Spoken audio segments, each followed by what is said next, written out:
If you're someone in the United States looking for a Forex broker, it's been hard to find recently. There's been a lot of changes in the industry, so I wanted to take a moment to tell you guys about Oanda. Oanda is a US regulated brokerage that allows US traders to trade currency pairs like the euro dollar, the pound dollar, the dollar yen, Kiwi yen, all sorts of different currency pairs. So if you're interested in checking out Oanda, we're going to be dropping a link in the chat right now as we speak. They, again, are a huge brokerage in the United States that allows you to trade without the worry of whether or not your account is going to get shut down tomorrow from an offshore, unregulated, sketchy brokerage. They have been around for a long time, and I've used them myself for a number of years. So if you're looking to trade FX and you're in the US, this is the brokerage to check out in my personal opinion. So take a look at it. We'll drop the link in the chat, like I mentioned, should also be in the description of this live stream. Do your due diligence and see if it's right for you. Now back to the show.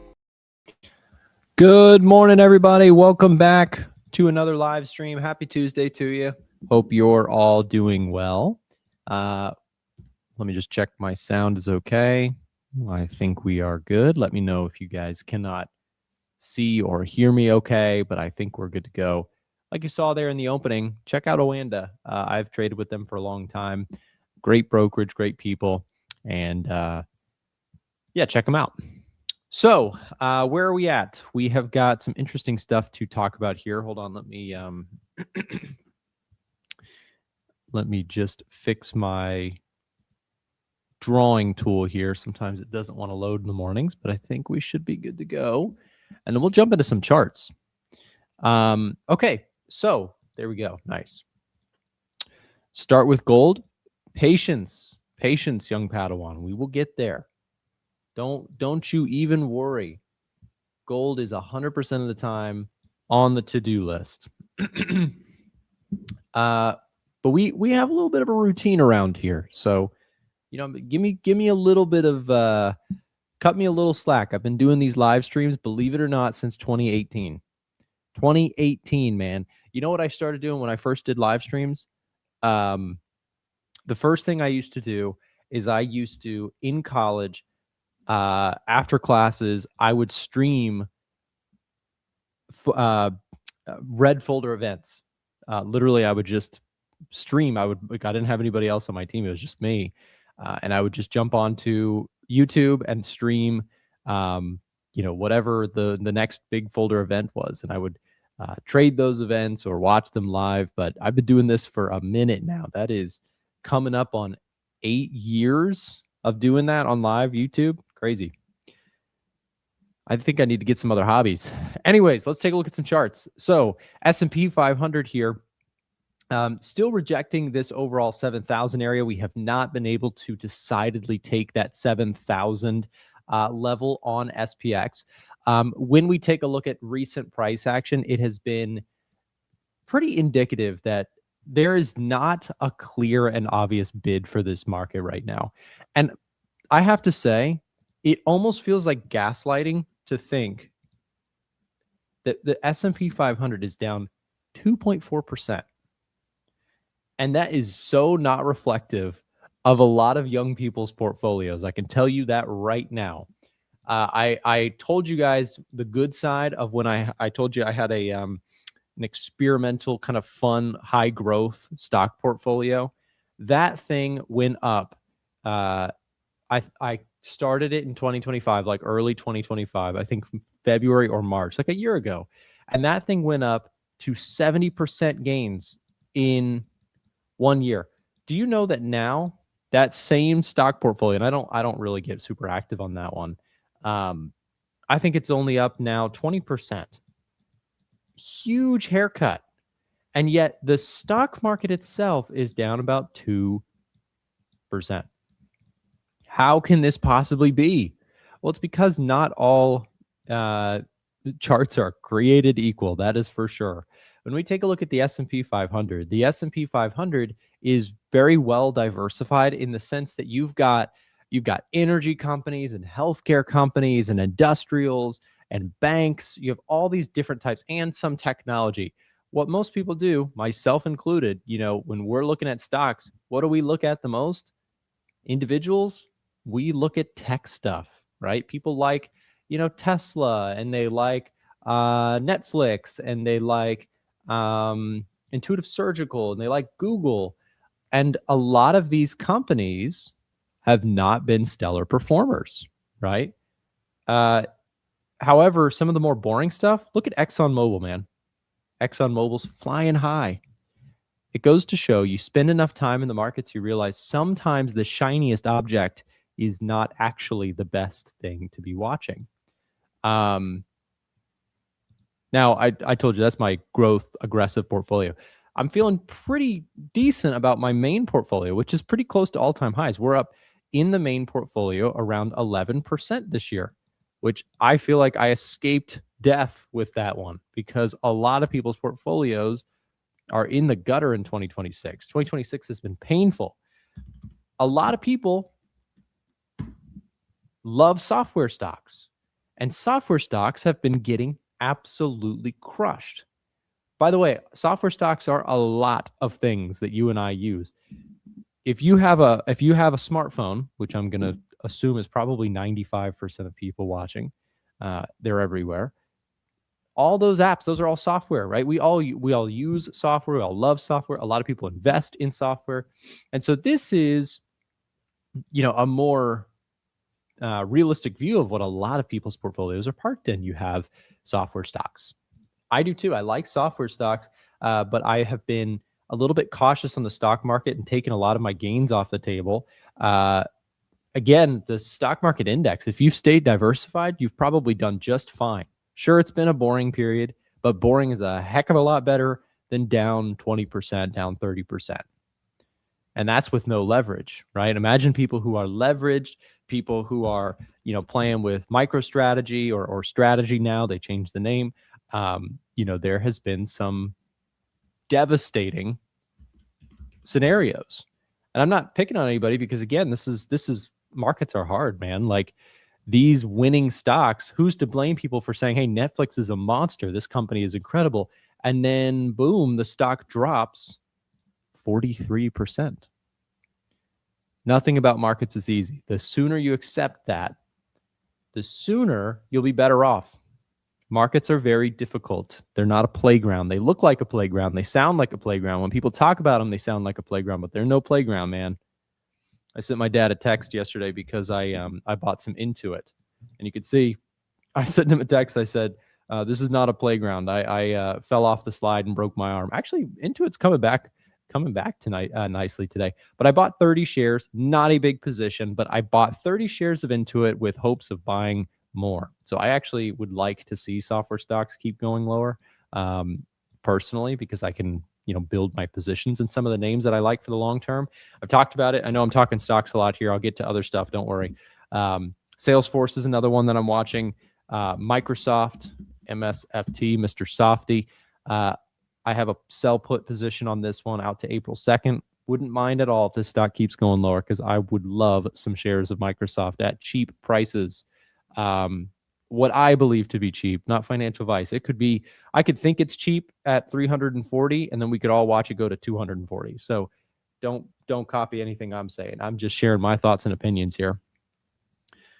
King of Kings with the $5 donation. Thank you so much, man. I appreciate that. I just purchased the Edge Finder. So far, I'm loving it. Never knew how much I was missing, not incorporating fundamentals. Big thanks to Emily. She's the best. She is the best. And shout out to Emily. She's not in the office today. She's actually doing a surgery today. It's nothing life-threatening. Don't worry. But yes, we all love Emily. She is a crowd favorite. If you don't know who we're talking about, Emily is one of our support reps here at A1, and she does a great job taking care of all their different, all of our different customers using Edge Finder. So thank you very much for the donation. I really appreciate that. That is going straight to the office coffee fund. Like we always say, we go through a lot of coffee at the office. We're not in the office today, but we're there, 3 days a week. So anyways, let's jump into some more charts. So beyond just individual stocks, couple things to watch out for this week, guys. We do have Nvidia earnings after the bell on Wednesday. That's going to be a huge mover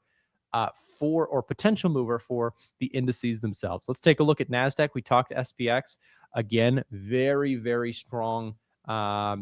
Lack of strong move in either direction. Same thing with Nasdaq. We are very choppy here. We are just not making any sort of decisive moves. Yesterday, we talked a little bit about this. Why is this not moving lower? Software is a huge chunk of the Nasdaq. How is software not dragging Nas? How are we not seeing a bloodbath in the Nasdaq?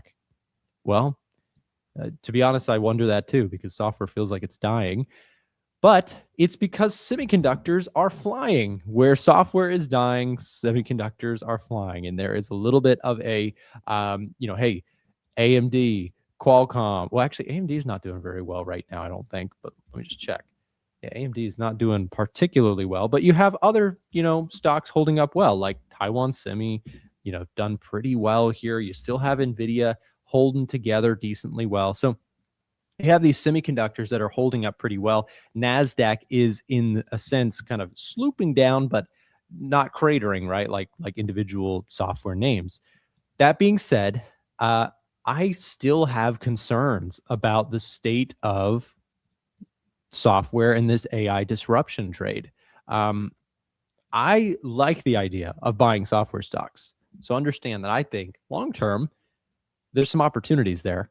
But in the short term, I think that narrative is going to continue to scare investors, scare traders. And we very well could see the NASDAQ make a move, as we've been talking about, back down to this 24,000 level. You also had on the inflation side of things, some not great data come out recently. Let's take a look at the NASDAQ. Actually, I think it's a little easier if we look at S&P because it's got a more clear bearish reading. So producer price index and personal consumption expenditure, two measurements of inflation recently, came in higher than expected. That is bearish for stock indices, right? High inflation, less rate cuts. Less rate cuts, less money printing. Less money printing, not as good for corporations, right? Corporation stocks, they love when money is getting thrown around because it, ends up with them. So we also saw institutional activity that was very bearish for the S&P 500. We saw a lot of net selling from institutions through the Commitment of Traders report.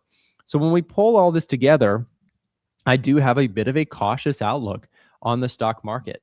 And I do have to also say, remember how we just said that when we look at the NASDAQ, we have semiconductor strong, software weak? Well, what happens if Nvidia, I'm not saying it's very high likely, it's probably going to be another rockstar report.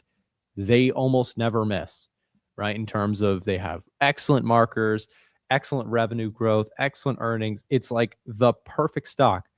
Oh, and by the way, it hasn't moved anywhere. Why? Because expectations are really, really high.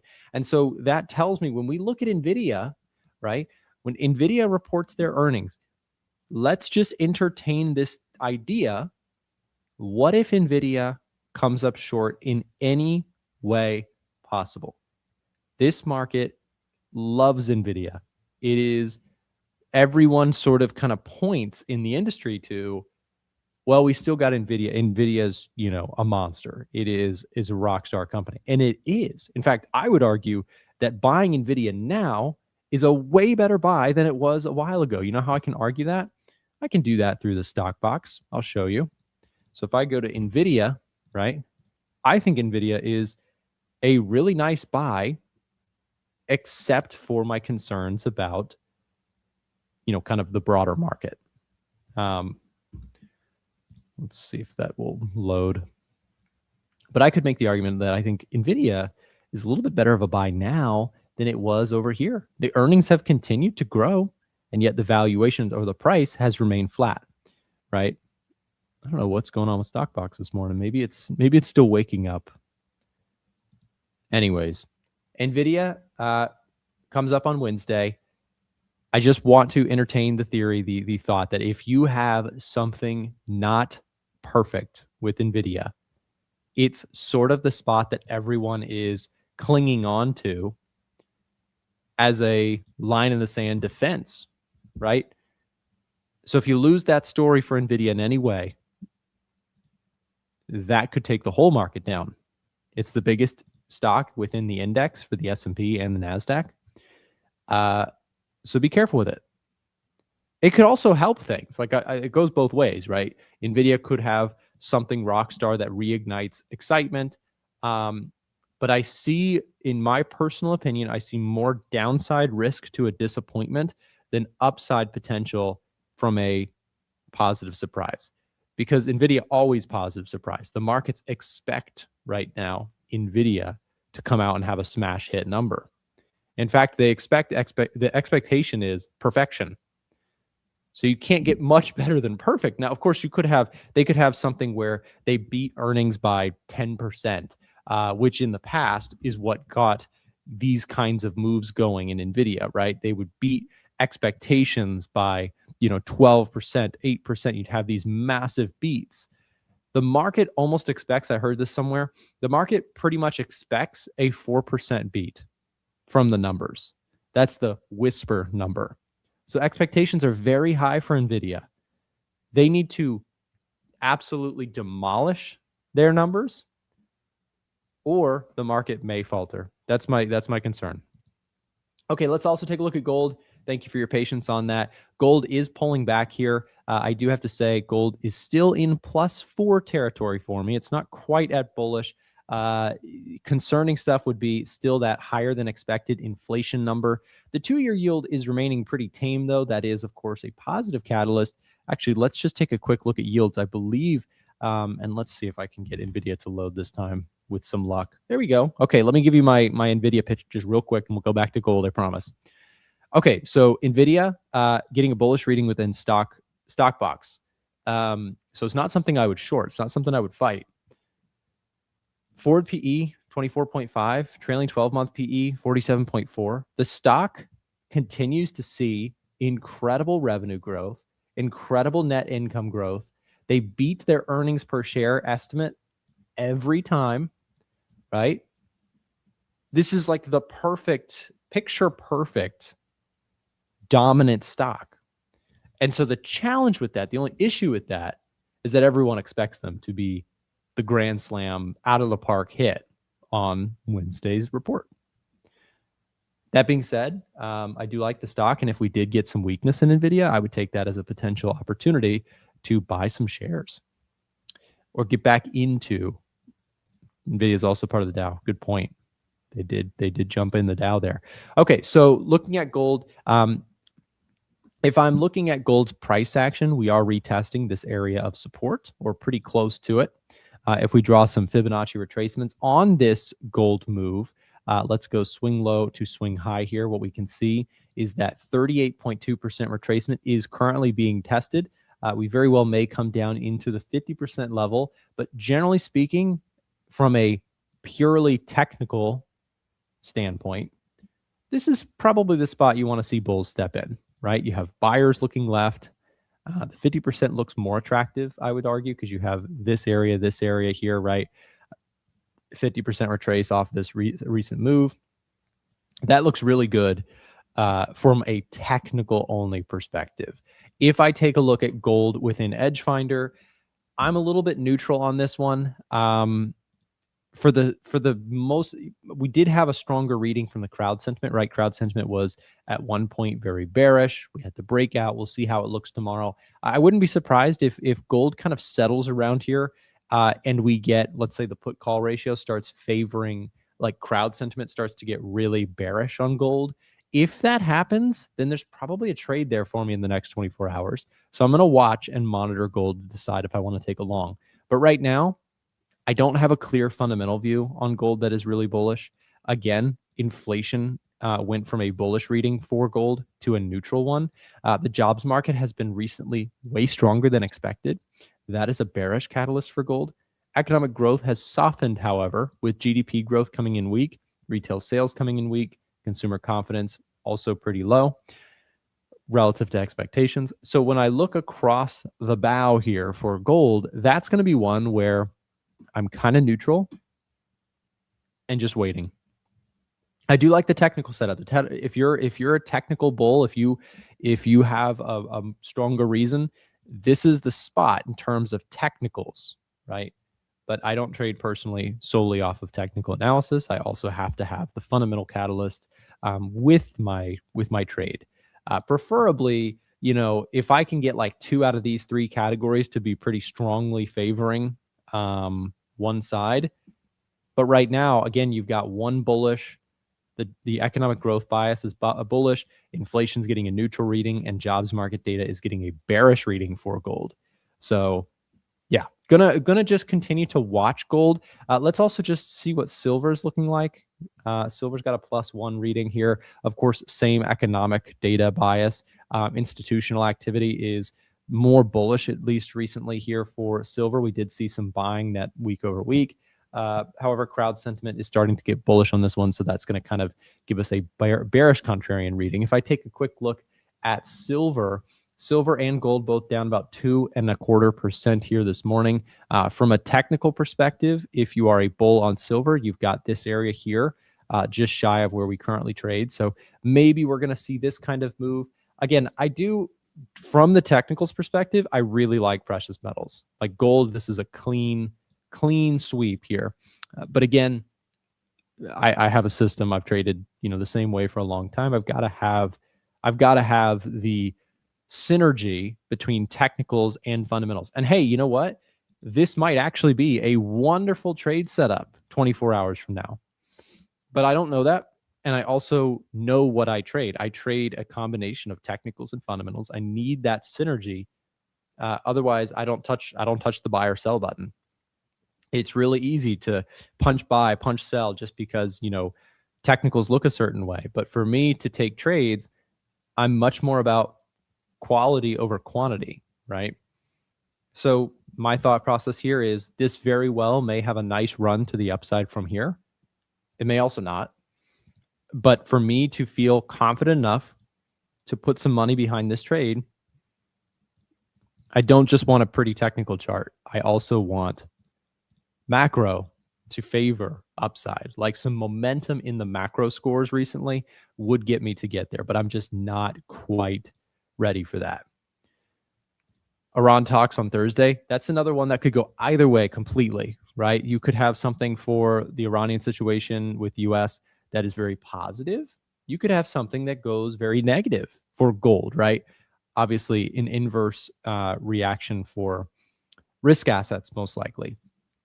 Let's take a quick look at oil. I am still long oil. Is Edgefinder still bullish oil? Let's see. It is. US oil still got a +7 on reading. Here's an example of one that has a little bit more clear of a view here.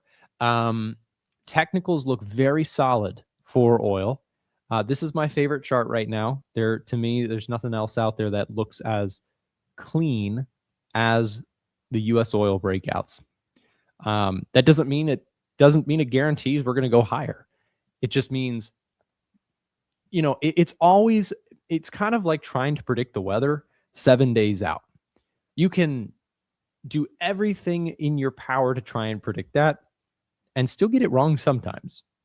The question is, can you get it more right more often than you get it wrong? And in trading land, you can adjust your risk reward just to basically say, do you make more than you lose? That is all that matters in trading. Everybody sort of wants to look good all the time because they want to have a high win rate. It does well on social media because, to the new trading beginner, they want to hear that you have a high win rate. That is what is exciting. Oh my gosh, he wins 80% of the time, or, whatever. It's not what matters. Take away the idea that the ultimate goal is to have expectancy in your trading. That's ultimately what matters. Do you make more than you lose? Because you are going to have winners and you are going to have losers. Most people lose more than they win. It is hard to make more than you lose. How do you get there? A lot of testing, back testing, forward testing, stress testing. That's another one to look into. For me, marrying the technicals and fundamentals is a game changer. It adds so much more clarity to the charts for me because I find that pure technical analysis, I've ranted on this 1,000 times and I'll do it 1,000 times more probably. Pure technicals can be a little bit deceiving. A really pretty chart does not necessarily equate to a winning trade right behind that. One of the most common traps, just like when you walk into a casino and everything's flashing and it's exciting, is to think that you can beat it just because you have a clean technical chart. And there's so much more. Markets are so much harder than people think. They're so much less predictable than people think. That is one of the simplest things I can tell you. After doing this for 10 years, what I have found is that the reality, the truth, one of the secrets of the markets is that where price is going to go next is substantially less predictable than the average trader believes it to be. I'll say that again. The biggest secret in the financial markets is that price directional bias is far more difficult to predict than people believe it to be. Because they watch a YouTube video and they're like, hey, well, when the candlestick pattern does this, it's going to go this way. And that's how they get you, right? It's harder than that. There's nothing that you're going to read on this chart that's going to give you this 95% chance of knowing what's going to happen after that. Doesn't exist. Why? Because really smart people that work at hedge funds with millions and billions of dollars, if there was something, let's say, for example, that a certain candlestick pattern like this prints, and you say, okay, that should mean it's going to reverse lower. If that was true, if there was a statistical significance to that statement, this candle, no other context, just take this candle, you get this candle, that prints, the market goes lower 95% of the time. If that existed, guess what any smart person would do? You would do it, I would do it. If there was something like that, we would throw money at that pattern.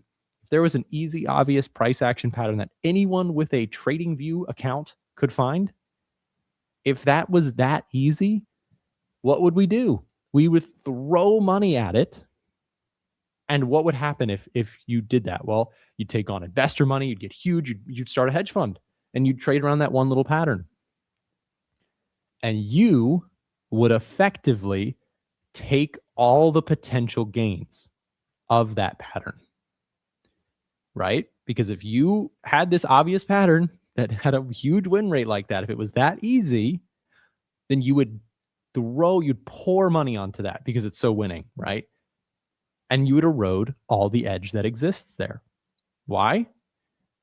Because if you sell that candle, that next candle, let's say it goes down 95% of the time, you're going to take those profits for yourself and take them so that other people cannot have them, right? That's what hedge funds do.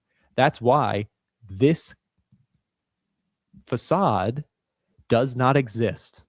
And retail traders fall for it over and over and over because they're like, this candlestick pattern, this fair value gap, this smart money concept, this one little candlestick pattern is going to make me a millionaire. It's a facade, man. Get that out of your head. Get it completely out of there. It's not that easy.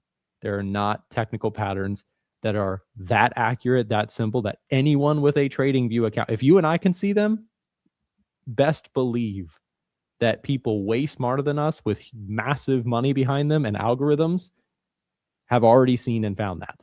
Okay. It's just better to set your expectations realistic. You know why? Because people believe that, then they throw all their money on stuff and they blow their money. Don't be that person.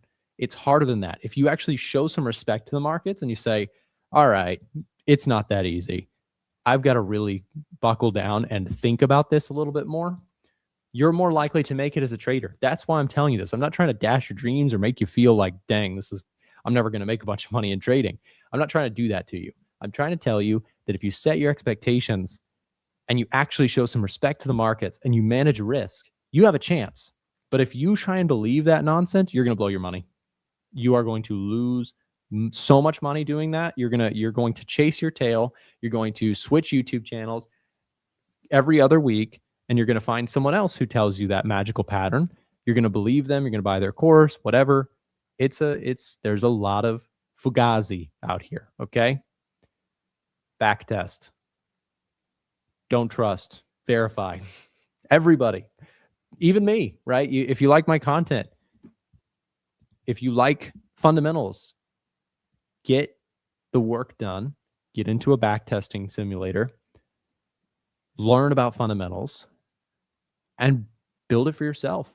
No trader became successful just copying their way there. Okay. Anyways, that's my rant for the day. I do one per day, so that's what we've got for today. Hope you enjoyed that. S&P 500 is modestly lower. Let's just take a quick look at yen pairs. Somebody got really mad at me yesterday in my video. They said, Nick, you didn't look at one single yen pair, and I'm crying And I said, don't cry, wipe your tears, and we'll take a look at a yen pair, okay? So here's dollar yen. Dollar yen strong today. Wow. Actually, yen itself is weak across the basket here. Did we get some yen data? Oh, by the way, we are I just finished the project write-up. We are going to be adding not just US dollar into asset scorecard. We're going to be adding yen, pound, Australian dollar.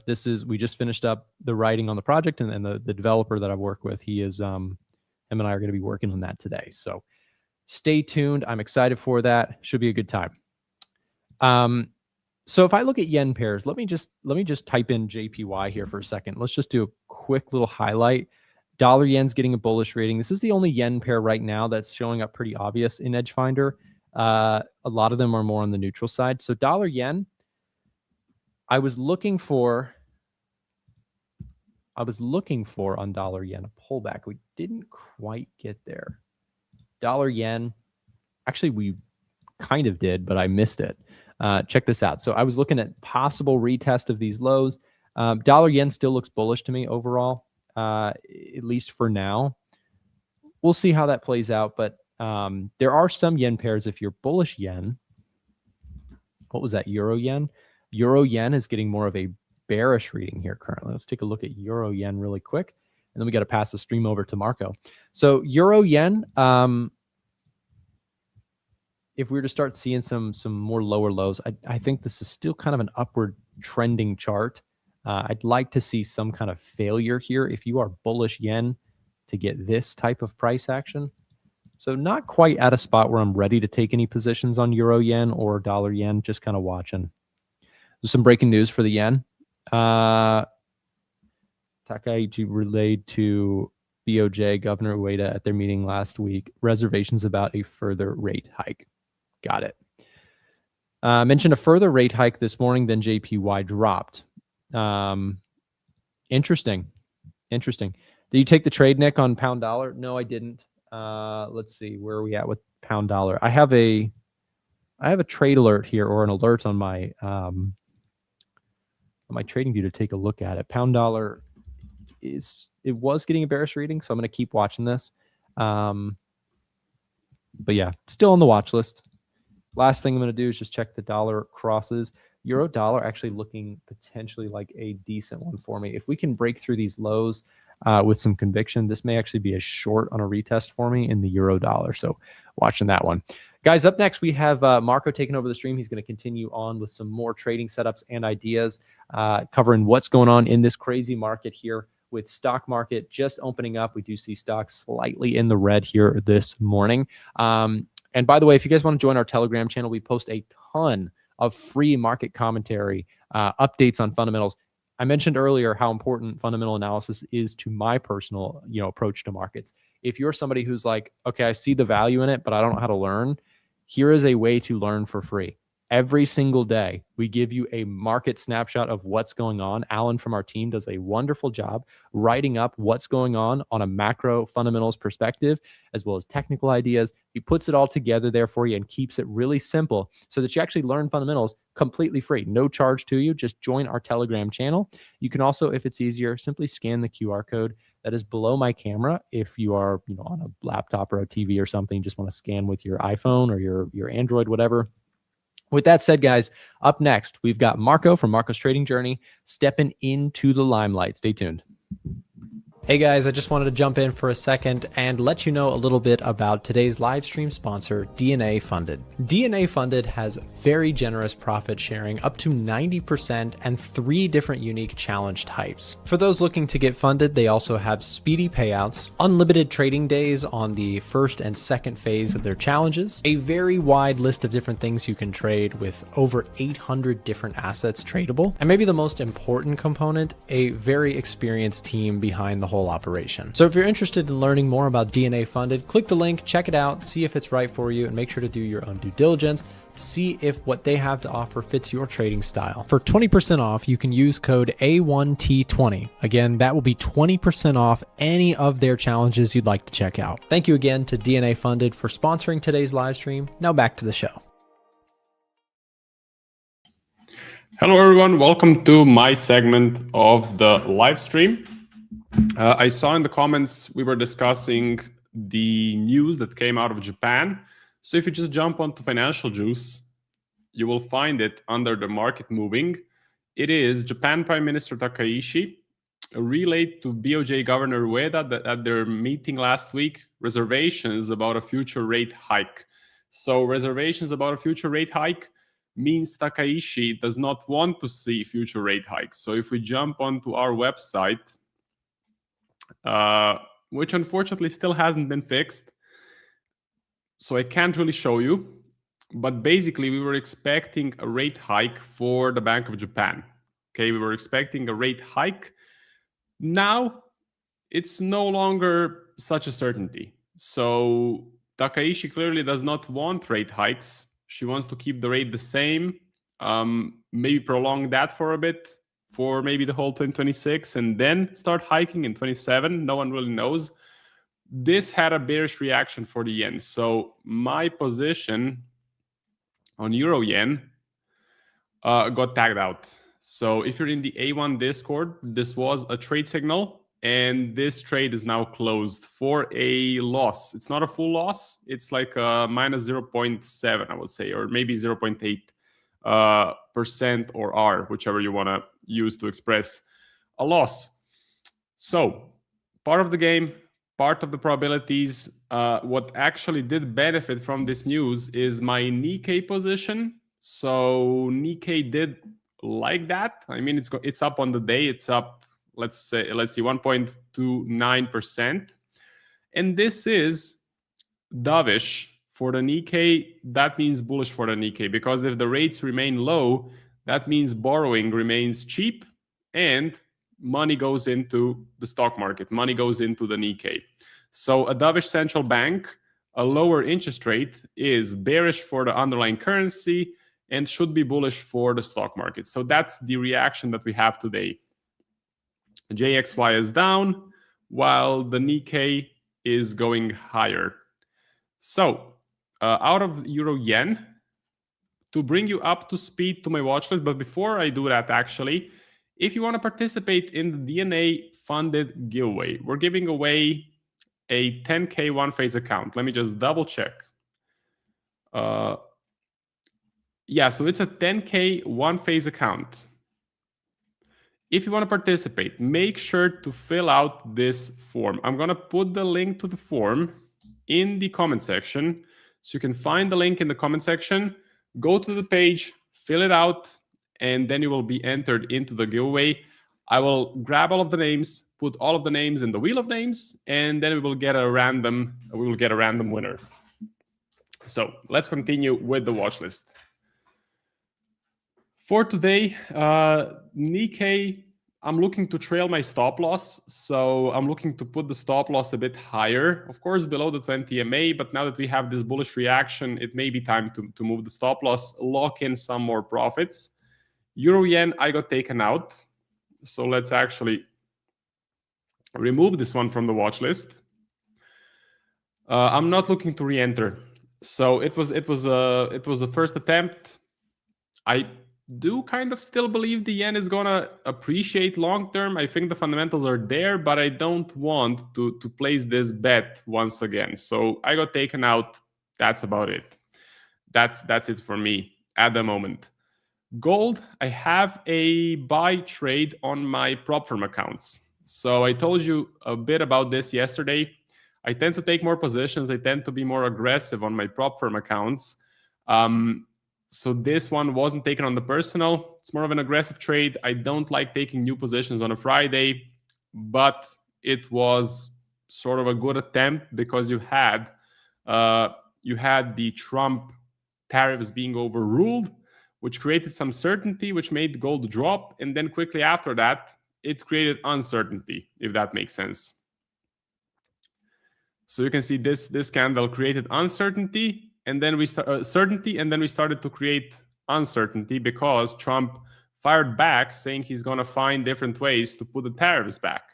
And he did find a new way. I think it was section 122, if I'm not mistaken.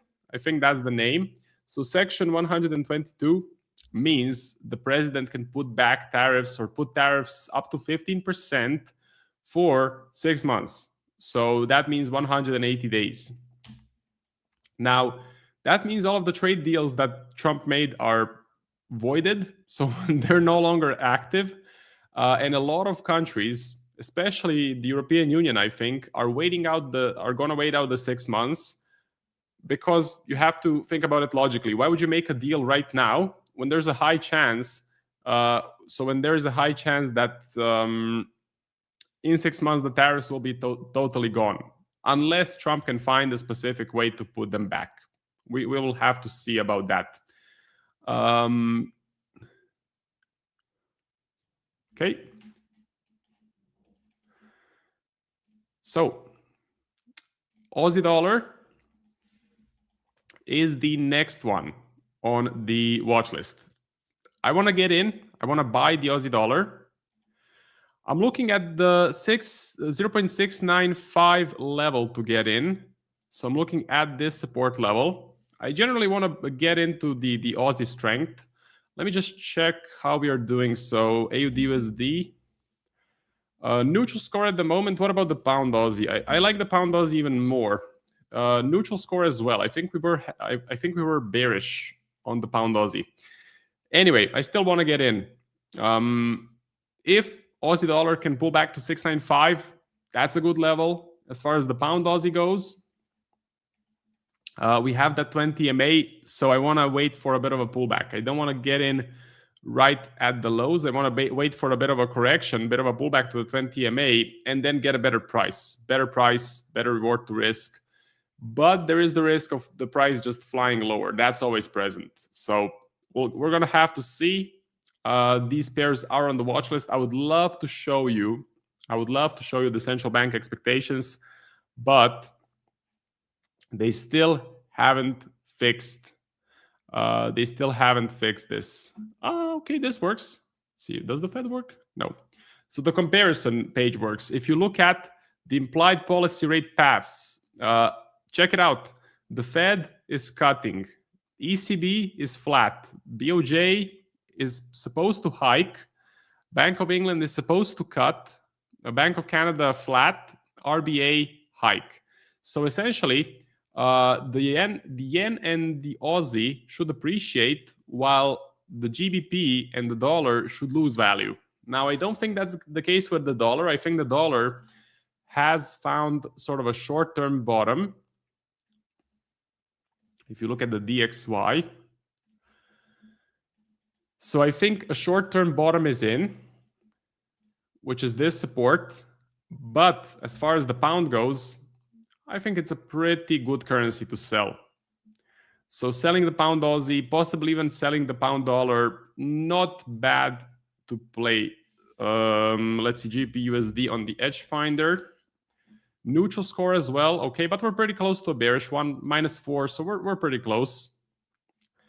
Yeah, that's generally my watch list. To run through the breaking news, on Friday, we had Trump's global tariffs struck down by the U.S. Supreme Court. Of course, a couple of hours ago, we had the Japan PM Takaishi saying that she doesn't really want to see further rate hikes, which I think it's not so great for the economy, because they are having some issues with inflation, if I'm not mistaken. And we can check that by going to the economic data, inflation, CPI. And let's do JPY. Let's do Japan. Okay, it's actually coming down. Interesting. Okay, cooling inflation. I didn't see this one coming. I know I was looking at this chart when we were at 3%, 2.9. That was still elevated inflation. Looks like we're falling to 2.1, 1.5 with the latest February print. Interesting stuff. Let's see some more data. Let's see the GDP for Japan. Negative.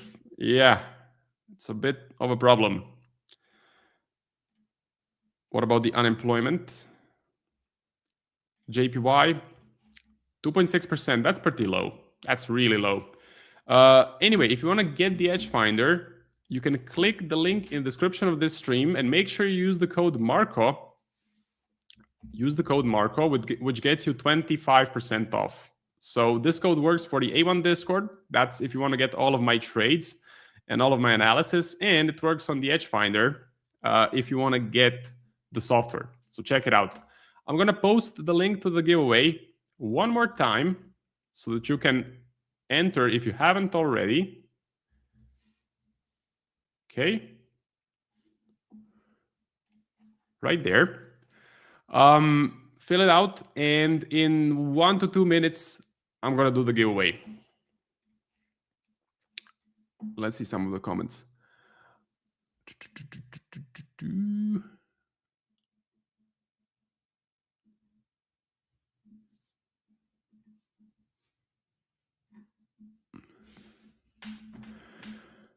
Heavy gold buying.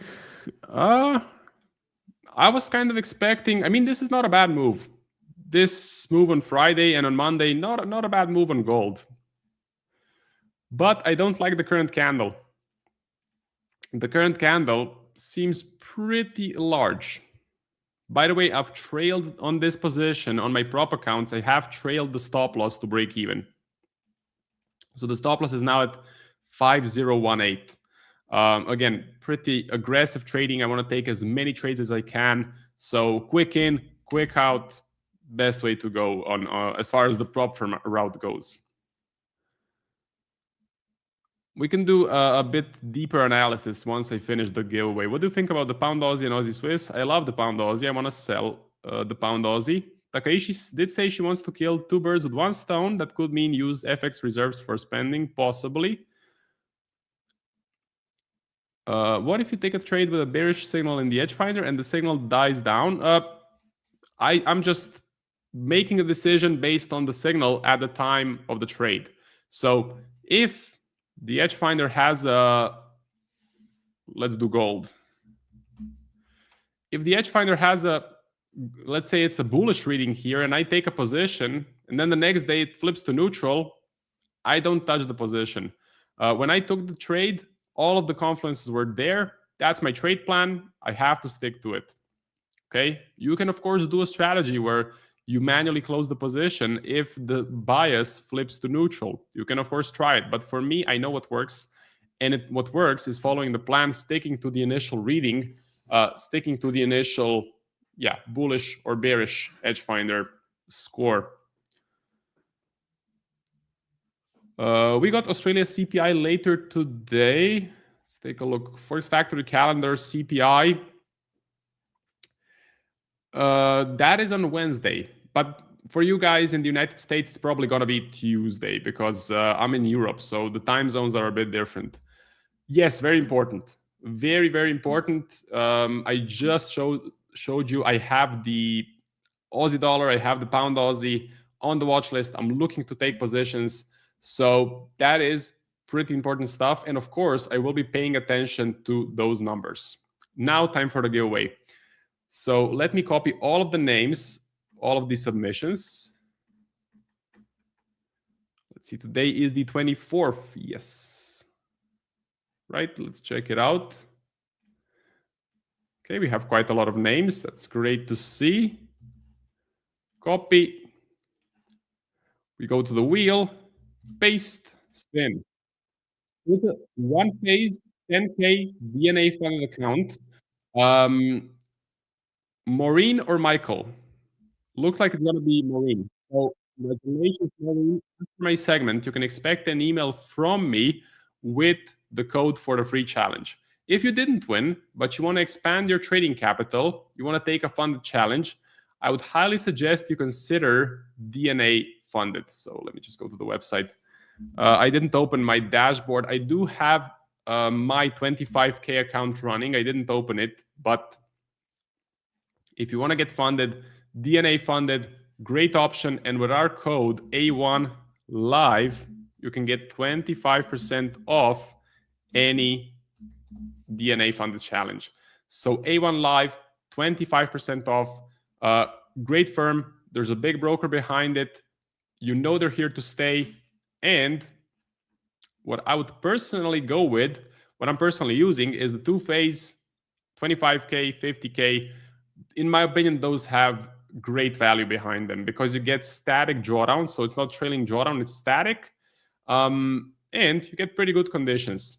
So you get so I have the 25K, but I think they recently changed the total loss from 10% to 8%. And they also reduced the phase one profit target. But I bought the challenge when the phase one profit target was still 10% and the max total loss was 10% as well. So they have changed some things around, but it's still pretty similar. So yeah, take a look. Don't forget, A1 Live, 25% off. Let's get back to the comments. Or let's do gold. I know you guys love to see gold. You also love to see silver. So gold and silver. What's my take? Well, you know I'm long on the prop accounts. I'm looking to enter on the personal account as well. The reason is the Chinese New Year is gone. That period is now sort of over. The retail buyers in China are back online. There's a big tax refund happening in the United States right now. I did a big write-up in the A1 Trading Discord.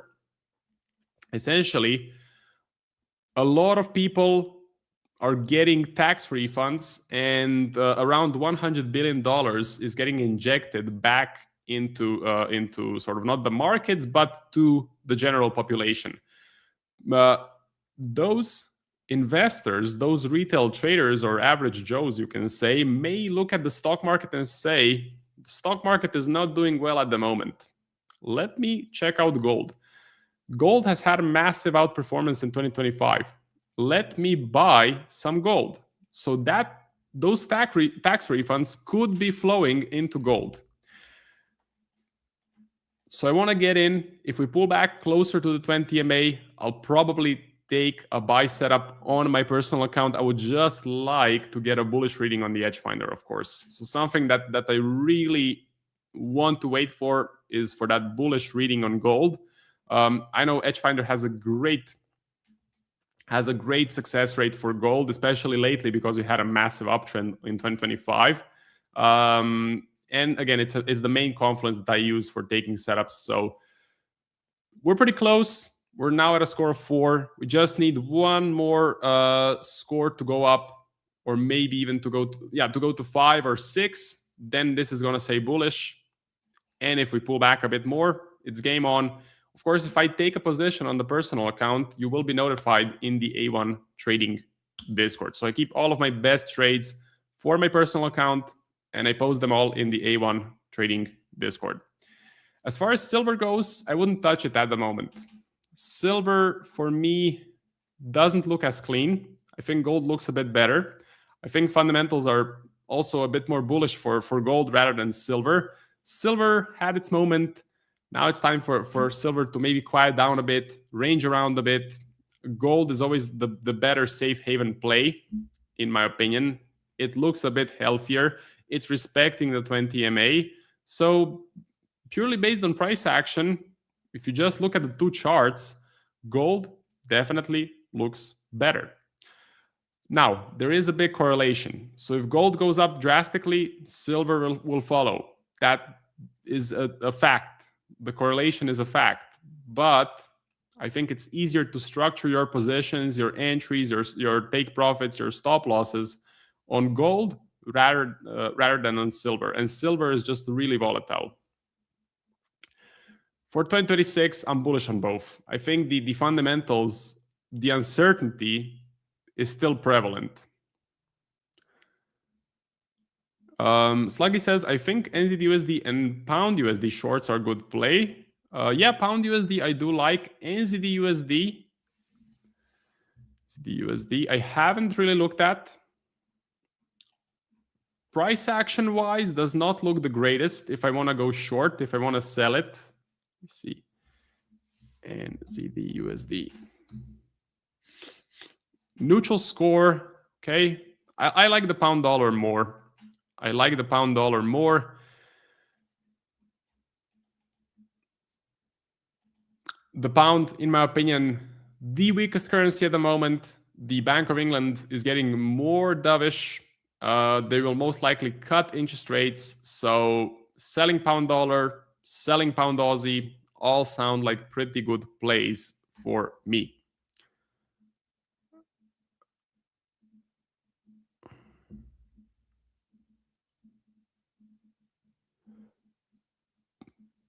Okay, economic data.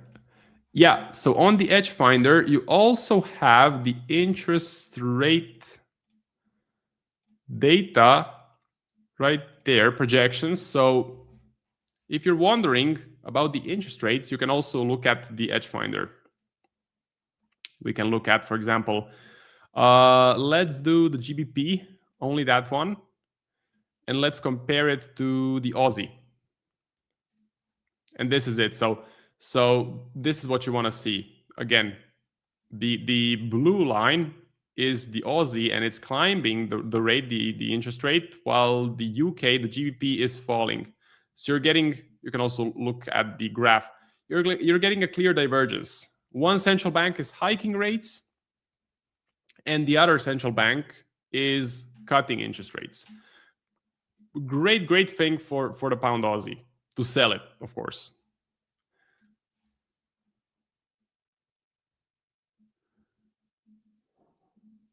US oil, I know Nick is long oil. I haven't looked at it too closely.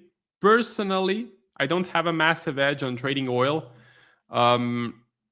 but bullish. With the geopolitics at the moment, it's bullish as well. The US has a bunch of military around Iran. You never know when they will strike. You never know when the conflict happens. If it happens, oil prices will definitely benefit. I mean, oil prices will go up, as well as gold. Gold will go up as well. The dollar should catch a bid. Dollar tends to act as a safe haven when there is conflict, especially when the US attacks someone.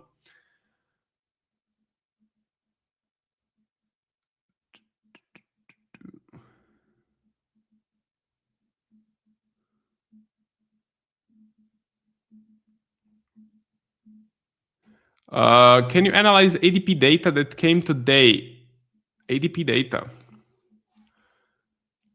I don't see it on my Edge Finder, or not Edge Finder, but on my Forex Factory. Maybe. Is it for the United States? Probably for the United States. Let's see today. Yeah, I'm not exactly sure which data you're referring to. Personally, I focus on only red folder news on Forex Factory. So today we didn't have anything. That is the most market moving. And if I have too many things on the chart, if I have too many things on the calendar, I just get lost. So I wanna avoid getting lost. I wanna keep it as simple as possible. So I tend to filter for only the red folder news.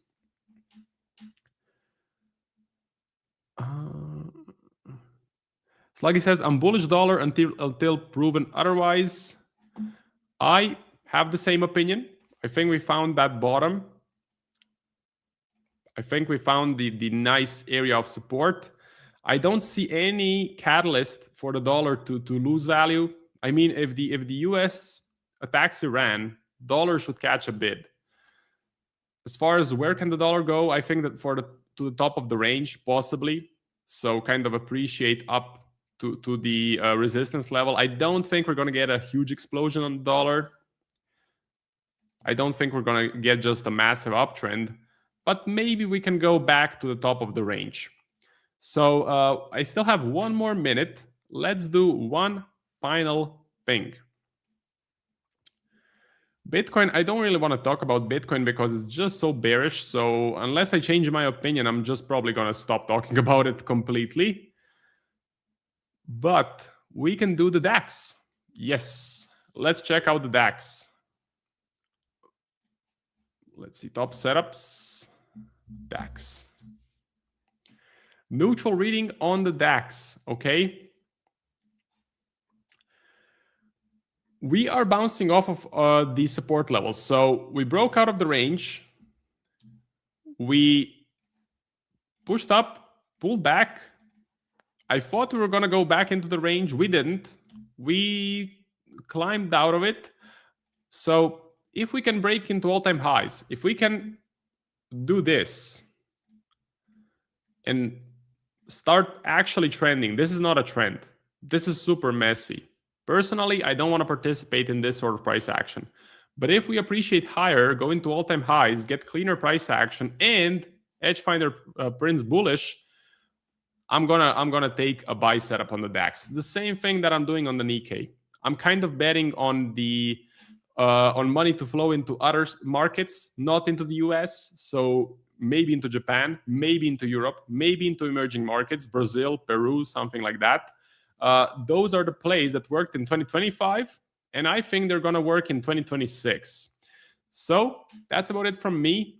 Again, if you want to get funded, check out DNA Funded and use the code A1Live to get 25% off. Thank you very much for watching. Don't go anywhere because we have Tiger coming on after me. Thank you for watching. Have a great week in the markets. Goodbye. This next segment of the live stream is proudly sponsored by the one and only Ola Prime. Ola Prime is easily one of the most impressive prop firms that I've come across with an incredibly professional team. They offer fast payouts within 1 hour, up to 95% profit splits. They have the largest number of trading platforms. I mean, just take a look at this list. They have MetaTrader 4, MetaTrader 5, TradeLocker, DXTrade, MatchTrader, and CTrader all available to their traders. And that's just for the Forex side. On the futures side, they have DX Futures currently with Tradeovate and NinjaTrader coming soon. Ola Prime has one of the widest selections for challenges and funded accounts that I've come across, with a wide range of account balances you can choose from, like 5 all the way to 200K. And just take a look at the variety of different challenges you can choose from to fit your trading style. They have a 1-step or 2-step pro accounts. They have the 1-step prime, 2-step prime, direct accounts, Ola Prime, 1 challenge. I mean, you have a wide selection here. And the reason this is so important is that you as a trader have a unique style. Everyone does. And finding the right challenge to meet your criteria is very important. If you go through their website, which I encourage you to do so using the link dropped in the live stream chat right now, you can explore in full transparency all of the different account types, all of the rules, etc. They also offer news trading and weekend holding, and they have direct and challenge accounts available. For a limited time, stream viewers get extra discounts using the promo code that you see on your screen right now, and also through the link and promo code being shared in the live stream chat. Take your trading to the next level with Ola Prime. Now back to the live stream. What's going on, everybody? Happy Tuesday. Happy State of the Union Day coming to us later this evening. I could definitely tell it's State of the Union Day because we got a lot of the things I'm looking at are just being lazy guys. You know, it's just one of those days where I think a lot of people are just kind of chilling, relaxing, not really jumping into a whole lot of trades. So, yeah, it's going to be another one of those days for me personally, probably where I'm setting all my hands. I am watching 1 or 2 things. But yeah, as far as the ADP report, somebody was asking about earlier, this one's a light impact event day, guys. This is more of a weekly average report as far as the ADP goes. It's a little more volatile. Okay, we wait for the main one, the main event, which kind of preludes the upcoming non-farm payroll. Okay, so that's obviously the bigger one. This one here is just a little more volatile. It is timely, but it's just a little too volatile. So that's why we wait for the big one, which comes out before the non-farm. So hopefully that kind of answers the ADP question that we had. Yeah, as far as setups and things I'm looking at, and yeah, as far as the rest of the week for that matter, guys, we've really just besides the State of the Union tonight, we got the inflation numbers coming out for Australia where they are projecting 0.1% of a decline. And I know I kind of went over the chart yesterday showing you guys that they miss every single time, the economists do. It's only 0.1% to the upside or to the downside, but it is a miss nevertheless. So Australia was one of the stronger currencies, guys, but it's actually kind of dropped back down to the mid-range. So we're sitting at 50%. So as far as actionable currencies right now, strong currencies, it's really, in my opinion, just the euro. Again, I don't really trade the lira or the rand. I don't have them in any of my broker sites anyway. But the euro is the lone gunman out there, okay, showing strength. from a fundamental perspective. And then we've got two on the bearish side with the yen, of course. We have seen that yen drop like Marco alluded to earlier with the Takaichi lip flap in session that she had. Okay. So that's aiding to the yen weakness as well as the fundamentals. See it clear as day. It's missing out on 66% of its recent high impact readings. So yeah, obviously the goal here would be to find on the edge finder at some point euro yen, euro New Zealand for longs. I personally am not a huge fan of trading two currencies that are about the same. So like Aussie Swiss as an example, Aussie pound or pound Aussie, right? Things like that. I like to wait for these big ones. So, but yeah, it's just a little bit on the slim pickings, like I've been echoing all week long, guys. And I think even towards the end of last week, as far as what I'm looking at, it's mainly oil giving us the +7. Fives and -5s are bearish and bullish. I like to stick to the higher ones, the higher conviction ones personally. So that leaves us with the euro dollar, euro Swiss, euro Aussie for the shorts. So yeah, really just the 4. I actually had an alert hit on a stock earlier, but it just completely blew through through a supply zone when the market opened. So that's out of the picture now. But anyway, yeah, I figure we'll take a look at a couple of these. And guys, I did a little digging because with the State of the Union, I was kind of curious. And so I did a little digging just to find out what happened last year, the last time we had a State of the Union. What kind of actions and reactions did we get? So this was obviously the 27th of February, or excuse me, 26th of February. 27th would have been the 24 hours after trading action. So what happened the 24 hours after? Well, the Dixie rose modestly, about 0.5%. The euro dollar, the pound dollar, especially the euro dollar, dropped pretty significantly. It dropped between 1.1 and 1.7%. Pressured by that, back when President Trump was talking about the tariffs, okay, announced in the speech. Guys, remember we had a big fallout. The world was caving in, right? And this was before Liberation Day, obviously. So there was just a lot of uncertainty, kind of like what Nick was talking about yesterday with the tariff news that we had over the weekend, the uncertainty and switching sections from the Trade Act of 1974. So that was basically Trump's way of kind of getting around the SCOTUS's ruling on tariffs on Friday. And, Trump doesn't get mad, he gets even, right? Love him or hate him. He actually found a new way around it. So that's why he went to the Section 122. It's more of an emergency clause. Okay, and I don't know the Trade Act front to back by any means. I just did a little research. So remember, guys, part of trading, part of investing, okay, if you're an investor as well, part of it is understanding history. So, especially when it comes to things like this, State of the Union, it's always good just to take a look, see what happened the last time. It's what we do with all the high impact red folder events. Hey, what happened the last time NFP came out? What happened the last time the major, the main ADP report came out, and et cetera, et cetera. So yeah, just looking at the details I found. Yeah, Dixie down 0.5%. Again, euro dollar, pound dollar dropped. The dollar yen had gained. Okay, safe haven dollar bid there. Things like Aussie dollar, New Zealand dollar. Okay, the currencies over in that section of the world, commodity currencies suffered. Again, that was from the global trade war fears impacting demand. Dollar CAD rose. Okay, that was boosted by the tariffs at the time on Canadian imports, if you guys remember that. Oil, energy, and things of that nature. So indices, what did indices do? Well, they dropped. Okay, the S&P 500 that 24 hours after fell 1.2%, which was the worst day since 2020. So it's just important to understand the history here, guys. Growing up, going in high school and everything, I hated history. I didn't like it. I didn't care for it. I'm like, what the hell am I ever going to use this for? Until trading slapped me upside the face and realized, oh, this is why. This is why. This is how I'm going to need and use history, okay? Remember, history doesn't always repeat, it rhymes. Right? So it's not saying that all this is going to be the same. Who knows what's going to come out of President Trump's mouth, but we're obviously probably going to hear about tariffs. We're probably going to hear further about Greenland, okay? Everybody forgot about Greenland over the last couple of weeks because we've been so busy thinking about Iran, right? with all the convoy and everything that's heading there.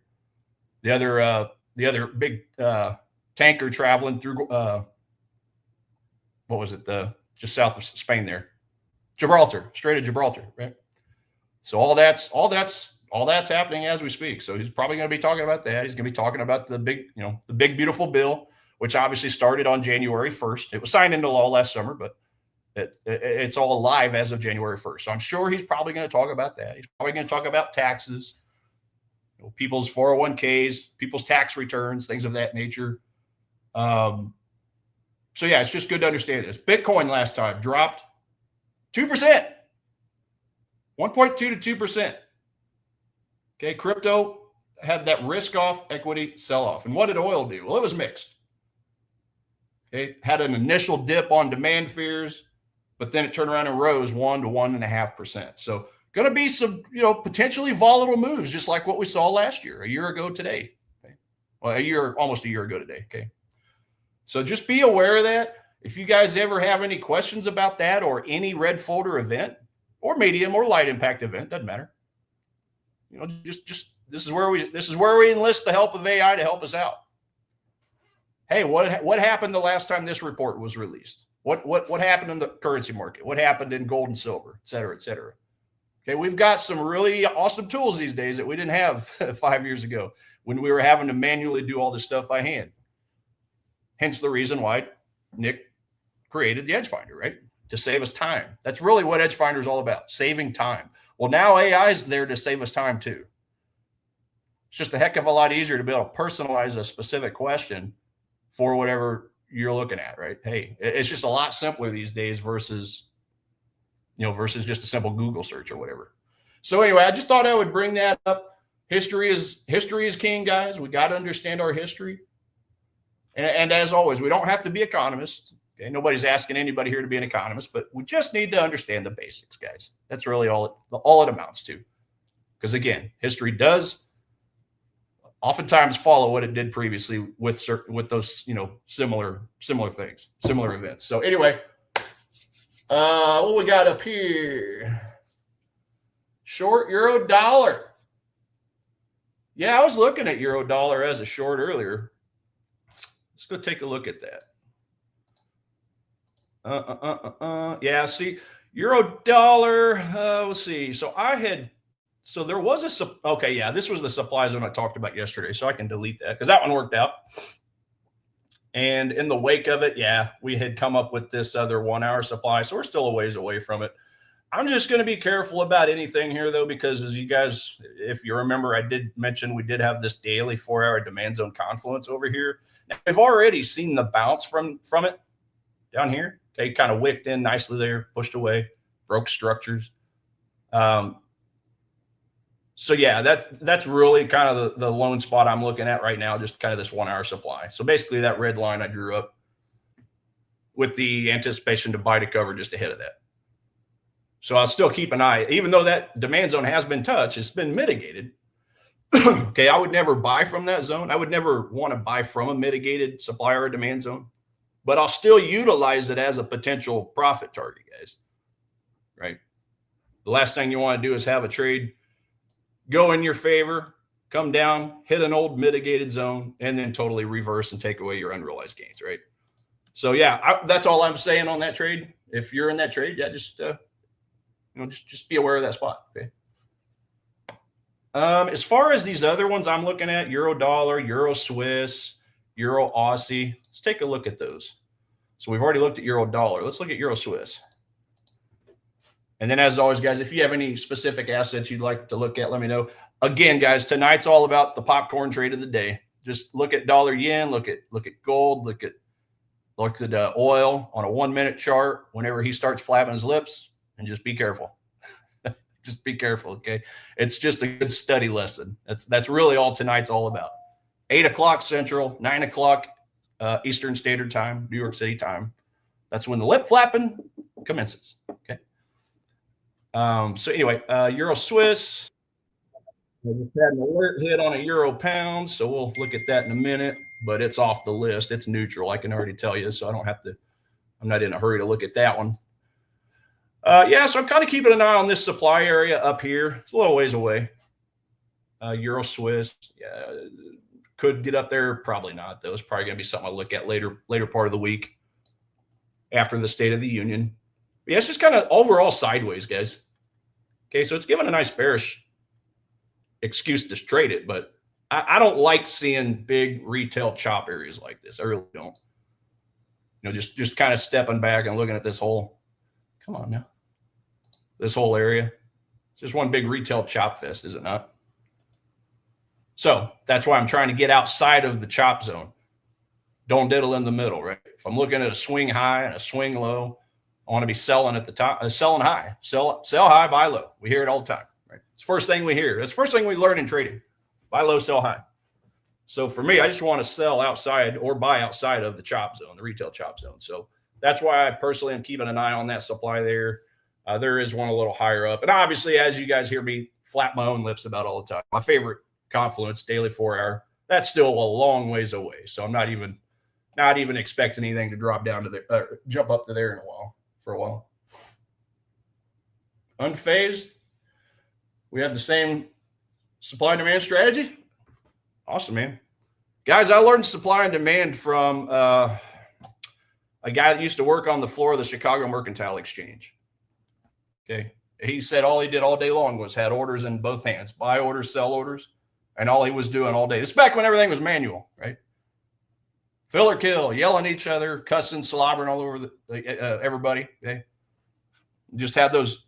And he said all that was supply. He had supply in one hand, demand in the other, and he just matched those orders all day long. So, but he said it was very easy to see where those points were in the market because he had them in his hand. So anyway, that's just kind of where I got my start. Makes sense to me, so I stuck with it. Looking for those unfilled orders, which we can find on a chart. So awesome stuff, man. And again, I say this all the time, guys. Even if you trade something completely different, if you trade support resistance, if you trade breakouts, okay, if you trade moving average crossovers, whatever the case is, it's still a good idea to understand good supply and demand zones just so you know what to look out for. Okay, just like the euro dollar short I just was looking at. Okay, it's giving us a bearish signal. Well, even if you don't trade it, you still want to know about these zones so that you know, hey, I might want to consider closing my trade out, take those profits before price catches a bid again, and then takes away all your unrealized gains, or worse yet, it gives you a loss, right? So it's always a good idea. Always a good idea to understand that. Sam Seiden, guys, that'll be something you can look up on your own. Sam Seiden, okay? I'm sure a lot of you might have heard of his name, but that's where I learned supply and demand, okay? You can find him all over YouTube. Sam Seiden, supply and demand. You can just simply type that in. And then I've just kind of taken that and ran with it and just kind of, no matter what strategy you learn, you always kind of figure out what works for you. So you take pieces of this, and you pretty much formulate your own algorithm, right? Your own way of doing things. And so, I've kind of looked at a few different people along the way and taken a little bit, but that was where I took the most, was from Sam Seiden. So definitely encourage you to check him out. Seiden. Okay, that's his last name. That's how you spell it. Sam Seiden, supply and demand. And then obviously combining fundamentals and sentiment, right? So it's really just I call it the trifecta trio. I might have to trademark that, Nick. Trifecta trio. It just came to me one day. But anyway, that's Euro. So Euro Swiss we just looked at. Yeah, so we're still a ways from that. I'm probably, again, guys, just going to mainly spend the day sitting on my hands. I've actually got some pretty good news in my personal life. I've got I guess you'd call it an interview on Thursday for some financial analyst / content creation work. So I'm going to be kind of prepping for that since there's not a whole lot in the way of trades for me right now. Days like today, okay, if we have a lot of neutral scores like we have on the Edge Finder, guys, if we have a lot of neutral scores, it may sound cheesy, corny, but days like today is a good day to start working on your mental game. Okay, our mindset. It's a big deal. We can laugh all we want about it, but it's important. Trading is mainly psychological. Okay? It's probably 90% psychological if I had to quantify it. Am I following my rules? Am I buying when I should be selling, guys? Am I getting out of my trade too early? Am I FOMOing? understanding how people tick is a real big factor in trading. It really is. Not only yourself, but other people. So, if you're looking for something to do today, obviously the anticipation of the State of the Union tonight, hey, there's going to be a lot of people taking off. There's going to be a lot of people sitting on their hands. So it's a good day just to work on that kind of stuff. The compound effect. I mean, I got a ton of books I could list off, guys. The compound effect. Think and Grow Rich. Okay. The Magic of Thinking Big. Dr. Schwartz. All kinds of stuff. So if you guys ever have any questions on books, I could talk to you books all day. Go find me on Trade Like a Tiger on Linktree. Okay. Your favorite social site. We could talk that. So that's just something to do because we have to take a break. We all have to take a break from time to time, especially on the weekends, right? It's a good chance just to kind of work on our brains. Again, I know that might sound cheesy to some, but that's the only reason I'm where I'm at is as far as not quitting is because of some of the books I read and some of the ways I helped, kind of focus on building myself up mentally. It really, really goes a long ways. And having a coach, having a mentor, guys. I have a mindset coach meeting next Friday. Okay? It's a monthly meeting I do. So good stuff to have. It really will help. It's not all about the X's and O's, as they say in football. Okay? It's not all about the trend lines and the liquidity zones and the supply zones and support resistance. That's just the timing mechanism. Fundamentals, sentiment, mindset, guys, going to go a long ways to help you guys out. So what we got? Oh, yeah, let's do the last one. I wanted to see the last one. So Euro Aussie, guys, that was our -7. Yeah, so we kind of had this 2-hour supply down here. I feel like this is a little bit too centered, a little too much in this choppy area. So, yeah, I drew it up. And, yes, it did actually work out yesterday. But, yeah, I stayed out of it, guys. It didn't have it. To me, this supply zone and this demand zone did not give me a good enough good enough reward to risk. And I think I might have measured it yesterday. It would have been about a 1-to-1. I just don't care for 1-to-1s. 3-to-1s is what I'm after, but at minimum, give me a 2-to-1. So my 2-to-1 would probably be this one up here, which is basically, I think that's a 30-minute, right? Yeah, well, basically this zone up here. So we're still quite a ways away. That's the main one I'm going to be looking at. As far as demand, okay, buying to cover just ahead of to avoid losing unrealized gains. We got a zone down here. Okay. There's a 30-minute demand right there. We have a tiny demand right here, but it's a little too narrow. I don't like supplier demand zones when they're real narrow, guys. And obviously the ATR goes a long ways to figuring out what's big, what's small, what's about right. But just, think about it. You got a very narrow range like that, probably not going to be strong enough, no matter how strong the leg out candle is, no matter how much volume strength analysis, no matter how big the VSA candles are. Give me something with some gusto, something with some substance, something a little bigger, right? So yeah, that'd probably be the spot to be aware of. This zone's already done, so I can delete that. This one over here is done. I can delete that. That one's done. I can delete that. So yeah, on this one, I'm just basically, again, just waiting for a retracement up here. And then look to buy to cover maybe here. Okay. But probably down here would probably be the better one. As always, not financial advice. That's just where I would potentially be putting my money. And that is really it. I did take one small loss today, guys, on gold. Okay, if you guys remember, I was talking about this liquidity pockets over here and what happens around this time as far as hitting these zones. So, I think I drew up. What did I draw up? Yeah, basically drew up like this. If we could get a push above, great. Look for a retracement to the double top, the former double top for a possible long. That is the route I chose because I felt like by the time price got this high, that's probably going to be taking out all these stop losses over here. So I got a little, I think that I choked out my stop loss, and I'll get into it in a minute. But the other option was, hey, if price comes up into the zone and doesn't go that much farther and then drops in, well, then I'd be more interested in this 4-hour demand all the way underneath. So that was the one so it really just depended on what happened. And for me, I felt like we had enough of a push up okay, through all this would be liquidity over here to where I would be happy settling on a retracement to the double top, former double top, which actually, as you see, kind of created a new demand zone. So let's drop down to a 1 hour. So I was basically looking here just so you understand. And I would say this is a good loss, guys. There's good losses. There's bad losses. This is a good loss. I had a demand zone there. On a 4 hour, it looks perfect as far as just the candle. Okay, indecision candle. And then what happened? Well, a 1 hour time frame, I dropped down to here and we got a very nice rejection at the bottom. Okay, so I actually got in on this candle here on a 15-minute. Okay, just a break of the candle. But as you can see, it just kind of turned into a triangle, a sideways pennant, if you will. This price just kept getting coiled up. Well, at some point, it's got to uncoil somewhere. And it just decided it wanted to coil down. Okay, push out, press out. So I call this a good loss, small loss. Okay, 0.2%. It's 0.2% because I wasn't, I felt overall like that's a little, that's high on the curve. That's still pretty high on the curve. So do I want to go risk a full percentage? No, not at all.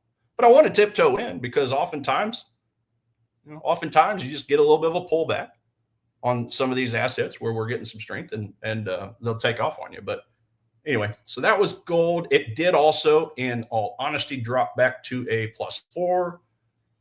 Okay. So I knew this going into the trade last night. Just kind of a little bit of anticipation the day before the State of the Union, and we'll take a small loss. So no big deal on that. Bitcoin. Gift OZ wants to see Bitcoin. Let's see here. What you say? I believe we have room for a bullish retracement to 85,000. 85,000. Yeah, I mean, look, we dropped into that daily, weekly, monthly demand zone confluence at one point. We got a strong rejection from it, but then we just got super lazy and just went sideways. And then, yeah, within the last 24 hours, we finally pierced below that. A little bit of a double bottom action going on. We pierced it, and now we're basically back to the weekly demand. Now it's mitigated, so I wouldn't worry about it at this point, but this was that daily zone here. So do we test the daily one more time before going to 85,000 like you mentioned? Yeah, I mean, yeah, because I still drew up this daily supply. So we're still a ways away from that point. That's a little higher than the 85. That's 88,000 looks like. But I'm curious on this green candle, what does it look like on a smaller time frame? Okay, no, I don't really like that from a 4 hour perspective. 2 hour, yeah, everything's closed. Everything's all these candles, as you see, are overlapping. So as far as I'm concerned, that's an efficient price structure. Remember, we like to look for inefficiencies in the market. Okay, I like to look for unfilled orders, which is the supply and demand zones, but they have to have an inefficiency just ahead of it if it's a demand zone, meaning a gap. Right? We have to look for the gap. I don't trade the gap. I know there's a lot of people that trade the gap specific. I can't wrap my head around that though, because that's where the inefficiency lies. But the cause of that was the escaping of the consolidation zone. A bank starts a big order. They don't fill their order. Okay? They can't fill their full order. They have to layer it in, accumulate it, or distribute it if it's on the top side. But the unfilled orders is what I'm after. So I'm not seeing a gap right here. 1 hour, 2 hour, 4 hour. Yeah, there's a tiny one there. But then when you look at the volume spread analysis activity with that tiny, tiny, tiny gap, there's nothing. It was dead. Hey, that's like the end of the Asian trading session on that day. I think, is that no, I'm sorry. That was, never mind. That's early part of London. I'm sorry. I like to use the sessions indicator, guys, just so I can look back in time and see, there's a red box, or there's a red background. So that's Asia. Okay. And this is for free. If you guys that are on TradingView, just go type in sessions, you'll find this. But it's really nice when you're looking back in time to see, okay, did that happen in London, New York, London, New York overlap, Asia, whatever the case is. So anyway, yeah, we're kind of retracing back to that area. I'd be interested to see what happens. We don't really have anything for Bitcoin other than I would be curious to see what the put to call ratio says and the COT report. So Bitcoin itself last week. Now, obviously, we'll get a new reading on Friday. Yeah, a little bit of an increase. So the banks, the institutions did increase just a little bit. And then lastly, because I know we're already up against time, guys, I just wanted to take a quick look at the, oh my gosh, crowd sentiment, put to call ratio, Bitcoin. Okay, and as always, guys, Bitcoin, let's see here. Where's that at? Where's that at? Right here. Just wanted to look at this. Oh, so there you go. Super high put volume. So this very well could help you out, my friend. Could help you out. But listen, guys, my time seems like it flies extra fast. So that's the end of the day for us. You can go to Ola Prime if you guys are looking for a new prop firm. Nick does have a promo for you guys. Okay, it's A1T35 to save 35% off. It's a company I worked for about 9 months. So if you ever have any questions on that prop firm, let me know. Again, I showed you my link tree earlier. If you guys have any questions, hit me up. You can find me in the mornings at Trade Like a Tiger on YouTube, 6:30 a.m. Central Standard Time. That's all I got. Guys, be careful tonight. Sit on your hands and come back tomorrow with money in your account. Thanks. Thanks again for watching today's show. Our goal at A1 Trading is to continue to share free value to our audience through daily videos and articles, keeping you up to date with the latest market coverage. If you enjoy our content, make sure to subscribe for more. From all of us at A1 Trading, have a great day, and we'll see you next time.